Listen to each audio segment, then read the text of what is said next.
গত 7 থেকে 8 দিন ধরে পশ্চিমবঙ্গের বিভিন্ন জায়গায় বিশাল বৃষ্টি হচ্ছে। তো সেই 7-8 দিন পরে অবশেষে আমাদের এখানে একটু রোদের দেখা মিলল।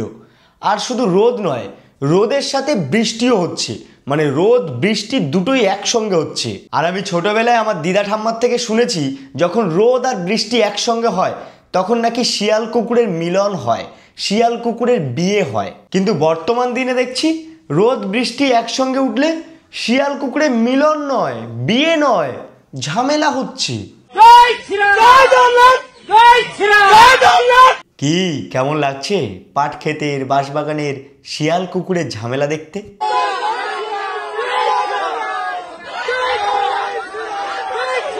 প্রথমে শিয়াল আর কুকুর রাস্তার ওই পার থেকে আর এই পার থেকে ঝামেলা করছিল, এখন একত্রিত হয়ে করছে।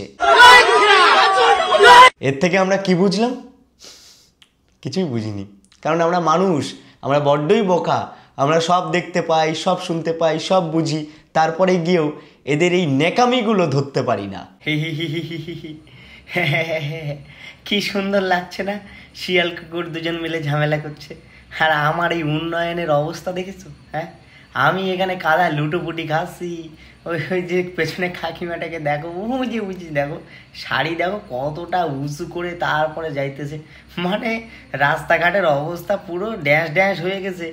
আর এটা দুজন দেখো, এদিক থেকে ঘেউ ঘেউ করতেছে, ও দিক থেকে হুক্কা হুয়া, মানে দুজনে ঝামেলা চলতেছে। কিন্তু এই যে উন্নয়ন, এই যে আমি এখানে আচার খাচ্ছি, এই যে কাদা লুটোপুটি খাচ্ছি, এই দিকে কারোর ধ্যান ধারণা নাই। শিয়াল কুকুর আর আলাদা নেই, এরা শুধু মানুষকে বোকা বানাচ্ছে, আর আমরা বোকা হচ্ছি। কারণ আমরা সত্যি, আমরা যারা পশ্চিমবঙ্গে বসবাস করি তারা এই রাজনীতির বিষয়ে সত্যি অনেক বোকা।